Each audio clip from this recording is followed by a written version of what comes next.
Bonjour à tous, bienvenue dans cette nouvelle édition du quart d'heure de célébrité, l'émission qui donne la parole à celles et à ceux qui gagnent à être connus. Aujourd'hui, quart d'heure de célébrité de Charles Meyer. Bonjour. Bonjour. Alors je vais présenter Charles Meyer et nous passerons aux questions que je lui ai préparées. Alors Charles Meyer, vous êtes avocat, vous avez fondé un cabinet d'avocats en 1962, vous êtes avocat au barreau de Lille dès 1956 et vous avez été également inscrit au barreau de Paris et de Bordeaux. Et vous disposiez de cabinets secondaires dans différents pays. Alors, on peut citer Israël, la Turquie, Londres, ça c'est l'Angleterre, en Belgique, à Bruxelles et en Chine. D'ailleurs, vous avez été un des premiers à vous installer... Nous étions les premiers Français installés en Chine. Premiers Français. Voilà. Et même les premiers Européens. Voilà. Alors, vous avez exercé des fonctions de conseiller du commerce extérieur de la France, d'enseignant en fiscalité internationale et d'arbitre international à la Cour d'arbitrage de Pékin, c'est bien ça ? Absolument. Et enfin, c'est la raison pour laquelle nous vous avons invité aujourd'hui, vous êtes vice-président de l'association France-Israël. Oh, depuis 3-4 ans, 4 ans, oui, quelque chose comme ça. Très bien. Alors, l'actualité, c'est évidemment cette histoire de flottille de la liberté, hein, comme elle s'est faite appeler, qui a été, je dois dire, condamné par les médias du monde entier et aussi par un certain nombre de politiques, y compris donc notre président de la République, Nicolas Sarkozy. D'où ma première question, est-ce qu'Israël n'a pas commis là une véritable erreur ? Bon, d'abord, je vous remercie pour le lapsus. Vous avez dit que la flottille a été condamnée. Elle aurait dû être condamnée. En réalité, ce qui a été condamné à titre préventif, c'était l'attitude du gouvernement israélien, alors que personne ne connaissait le détail. Immédiatement, il y a eu un déferlement, non seulement de condamnation, mais de haine, quelque chose d'absolument incroyable. Mais je dois dire, et je me plais à le dire, il y a un reflux de cette attitude vis-à-vis de l'État d'Israël, en particulier notre ministre des Affaires étrangères, M. Kouchner, qui était le premier à condamner et à dire que le gouvernement israélien avait utilisé des moyens disproportionnés. Eh bien, M. Kouchner vient de s'associer à une déclaration dans laquelle il dit qu'il ne faudrait pas répéter les erreurs commises avec le rapport Goldstone qui a été instrumentalisé par le Conseil des droits de l'homme de l'ONU. Donc il reconnaît en quelque sorte d'avoir été un peu hâtif, euphémisme délicat, dans la condamnation de l'attitude israélienne. Donc selon vous, Israël n'a pas commis d'erreur ? Alors, nous abordons le sujet. Pardon. Israël est en guerre avec le Hamas. Le Hamas est une organisation terroriste reconnue comme telle par l'ensemble du monde civilisé, dont la charte est une incitation à la haine des juifs, je dis bien des juifs, et des chrétiens, des juifs et des chrétiens, et aussi une incitation à la destruction de l'État d'Israël, avec l'engagement de ne jamais accepter son existence. Israël est donc en guerre avec le Hamas, qui est une organisation terroriste. Ce qui s'est passé, c'est que l'existence de cette flottille était en soi un acte de guerre. Les biens qui devaient être acheminés à la population civile, 10 000 tonnes, alors que Israël autorise la pénétration chaque semaine de 15 000 tonnes. Il ne s'agissait donc pas d'une opération considérable sur le plan humanitaire. Mais les participants ont clairement dit qu'ils voulaient briser le blocus, donc c'était un acte politique, et ils ont déclaré à l'avance qu'ils voulaient briser le blocus, même par la force. Même par la force. Autrement dit, l'affrontement violent était parfaitement évitable, puisque de surcroît, pendant tous les jours qui ont précédé, Israël a proposé que les victuailles en réalité il y avait aussi de l'armement, mais ne parlons pas de ça pour l'instant, soit transite par un port égyptien ou sous l'autorité de l'ONU, ce qui a été refusé. Je voudrais dire, parce que c'est extrêmement important, que le blocus n'est pas seulement le blocus par Israël, mais le blocus était un blocus israélo-égyptien. Lorsqu'on parle de blocus, on parle d'Israël, mais l'Égypte participait à ce même blocus au même moment. Personne n'en a parlé. C'est bien vous montrer ce qu'est la propagande et ce que l'attitude de la presse. Et non seulement l'Égypte exerçait le même blocus, mais l'Égypte construit un mur le long de sa frontière avec la bande de Gaza. Dont personne ne parle. Personne ne parle du mur égyptien. Est-ce que l'Égypte se protège également du Hamas? Alors, le Hamas est un danger, non seulement pour Israël, je viens de vous le dire, mais c'est un danger pour la civilisation occidentale, et c'est un danger pour tous les régimes modérés du monde arabe ou du monde arabo-musulman. L'Égypte est menacée par les frères musulmans, dont le Hamas est une émanation, et par conséquent, l'Égypte tient à se protéger contre le Hamas. Le Hamas est d'ailleurs une organisation terroriste internationale. Je ne voudrais pas que mon temps soit entièrement mangé par ce sujet. D'autant qu'on vous dirait que le Hamas a été élu, etc. Oui, non, il a été élu, il y a un abus, parce que si vous voulez, il y a une autorité palestinienne qui est internationalement reconnue, y compris par Israël, comme partenaire éventuel. Eh bien, je voudrais vous rappeler que de nombreux membres de l'autorité palestinienne ont été massacrés, je mesure mon vocabulaire, ont été massacrés par le Hamas. Mais ils ont aussi massacré des gens du Hamas. Ils s'entretenuent. Alors, ceci étant, il faut aussi savoir, parce que c'est intéressant pour comprendre ce qui se passe en Israël dans ses rapports avec le Hamas, bien sûr, mais aussi avec l'autorité palestinienne, c'est que les morts par les violences interpalestiniennes sont infiniment plus importantes que les morts par les conflits avec Israël. C'est vrai qu'on en parle moins. Mais on n'en parle pas. On n'en parle pas. Alors, je ne me rappelle plus si c'est... Je crois que c'est 4 ou 5 fois plus important. Les meurtres, les violences interpalestiniennes, c'est plusieurs fois le nombre de morts palestiniens qui sont, je crois, d'après un chiffre que j'ai entendu, de l'ordre d'une trentaine en une vingtaine d'années. Alors, cela dit, il faut quand même que je revienne sur les responsabilités d'Israël, parce qu'elles ne sont quand même pas nulles. Par exemple, ils ont attaqué dans des eaux internationales. Ça, c'est condamnable. Je vais vous répondre. Ce n'est pas condamnable en termes de droit international public. Et je peux vous citer au moins 2 références de manière immédiate. Non, je peux même vous en citer 4.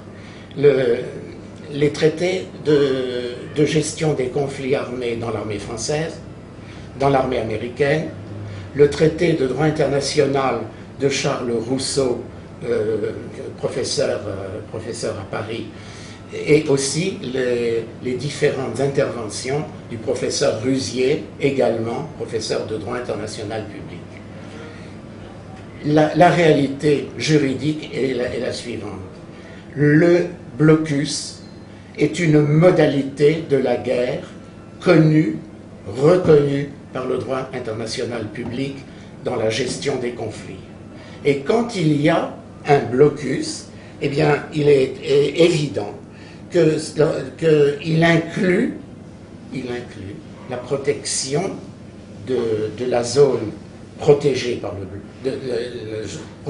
le blocus au-delà de la zone proprement dite. Autrement dit, personne n'a l'obligation de laisser sa population massacrer, ce dont il s'agit par le blocus. Le blocus, ce n'est pas une punition. Le blocus, c'est empêcher cette horde qui s'appelle le Hamas de se surarmer. Je vous rappelle que 10 000 obus ont été lancés en quelques années, avant qu'Israël n'intervienne. Il s'agit d'empêcher les gens de s'armer, de ces gens-là, de s'armer, de se surarmer, de se protéger par du béton armé. C'est ce dont il s'agit. Et aucun pays n'a l'obligation de renoncer à se défendre sur ce terrain. La défense s'étend au-delà des eaux internationales dans tous les traités de droit international public que je connais, et j'en ai consulté quelques-uns, y compris de droit anglo-saxon. D'accord. Alors, petite incidente, mais je vous demanderai de répondre brièvement parce que ma question est courte, est-ce que vous considérez qu'Israël aujourd'hui colonise la Palestine ou pas? Écoutez, très bonne question. C'est difficile de répondre rapidement. Ça ne peut pas être oui ou non? Non, ça ne peut pas être oui ou non. D'abord parce que déjà l'utilisation du mot colonisation, lorsqu'on parle français, véhicule une connotation trompeuse. C'est une référence en français à la colonisation que nous avons vécue en Algérie, à la colonisation des pays africains, etc. Très péjoratif. Non seulement c'est péjoratif, mais le contenu est différent. Quand en Israël, il faut savoir cette vérité élémentaire et sur laquelle circulent de terribles mensonges. Vous savez, un mensonge fait le tour de la terre pendant que la vérité se met en route. C'est Mark Twain qui a dit ça. Et le mensonge va plus vite que la vérité. C'est aussi décrit très largement dans un traité qui s'appelle « Le viol des foules par la propagande » de Tchakotin, que vous connaissez vraisemblablement. Mais pour revenir à mon propos... Donc on ne peut pas parler de colonisation? Si, je parle de colonisation. Je vais vous parler. Il n'y a pas de colonisation. D'abord, la colonisation implique qu'il y ait un pays qui colonise un autre pays. Ici, il n'y a rien de tel. Deuxièmement, il faut savoir que le pays était désertique. On ne le répète jamais suffisamment. Et on ne répète jamais suffisamment parce que le mensonge répété, on finit par l'admettre, qu'il n'y avait rien, que c'était désertique. Et je vais vous donner des preuves irréfutables qui ne sont pas des propagandistes sionistes. Je vais vous suggérer à vos téléspectateurs de lire Chateaubriand, Itinéraire de Paris à Jérusalem. Chateaubriand est allé au XIXe siècle, il a visité la Terre Sainte, il décrit ce qu'il a vu, ce n'est pas un propagandiste sioniste. Lamartine est allé aussi en Terre Sainte et a aussi écrit, c'est dans toutes les bonnes librairies du quartier. Mark Twain a aussi décrit ce qui s'est passé. Mais alors, je crois qu'on ne s'est pas compris sur la question, alors, parce que vous parlez de la colonisation d'Israël par Israël. Moi, je parlais de la Palestine. J'ai très bien... Mais, pas de la Palestine sous son ancien nom, mais sous son nouveau nom. Non, mais attendez, je suis bien obligé de vous dire qu'il n'y avait rien, oui. Et que ce qui est là, ce qui a été construit, c'est l'œuvre, le travail, l'effort infatigué d'un peuple qui revient sur sa terre, qui retourne à sa dimension politique après de nombreux siècles de persécution, qui construit son État, son pays. Le mot colonisation n'a rigoureusement rien à voir. Rien à voir. Voilà. Alors ceci étant, j'ai quand même, j'en conviens, répondu un peu à côté sur la question que l'on appelle aujourd'hui la colonisation, c'est-à-dire le fait de construire. Le fait de construire. Or, il faut quand même... Je ne vois pas, quel que soit l'avenir du partage de territoire. Car pour dire les choses clairement, je pense, même si je suis quelque part dubitatif, et je pense que la solution, d'ailleurs acceptée par Israël depuis son origine, je vous rappelle qu'en 1947, les Israéliens qui n'avaient pas encore d'État ont accepté le partage, qu'ils ont constamment accepté le partage, ils acceptent encore le partage, donc on peut penser qu'un jour il y aura deux États, mais qu'est-ce qu'il dit? En vertu de quoi, dans l'État futur palestinien, il n'y aurait pas de Juifs, comme il y a des Arabes, musulmans ou chrétiens à l'intérieur de l'État d'Israël. C'est-à-dire où on fait la paix comme entre la France et la Suisse, la France et l'Italie, la France et l'Allemagne, et ce n'est pas un problème que des Juifs vivent sur un territoire qui n'est pas le leur, et réciproquement, tout est possible. Mais je crois qu'Israël commettrait une faute, d'abord contre elle-même et contre le droit, en renonçant à construire là où le développement l'exige. Très bien. Alors, le temps tourne, donc on arrive au terme de ce quart d'heure de célébrité de Charles Meyer. Je vais vous poser une dernière question. On parle de faute d'Israël. Est-ce que, avec l'affaire Al-Doura, avec l'affaire de la flottille maintenant et bien d'autres, on ne peut pas dire quelque part qu'Israël est nul en communication, je suis gentil encore, mais est vraiment... parce que les Israéliens ne sont pas réputés pour être nuls en communication, alors comment cela se fait-il que leur État commette autant d'erreurs de communication? Écoutez... Est-ce que vous en convenez déjà? D'abord, j'en conviens totalement.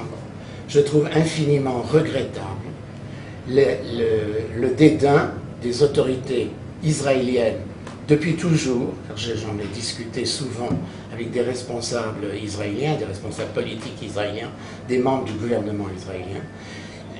Il est consternant de voir combien ils ne tiennent pas compte de ce qu'est l'opinion publique. Et l'idée est la suivante, complètement erronée, pour deux raisons. Je vais vous donner la première et je vais ensuite vous donner la seconde. La première raison, c'est que nous sommes aujourd'hui dans une guerre de communication. Nous sommes aujourd'hui dans une guerre d'image. Les ennemis d'Israël s'efforcent de détruire son image, d'altérer son image et à la limite de délégitimer l'État d'Israël. C'est une erreur de ne pas répondre.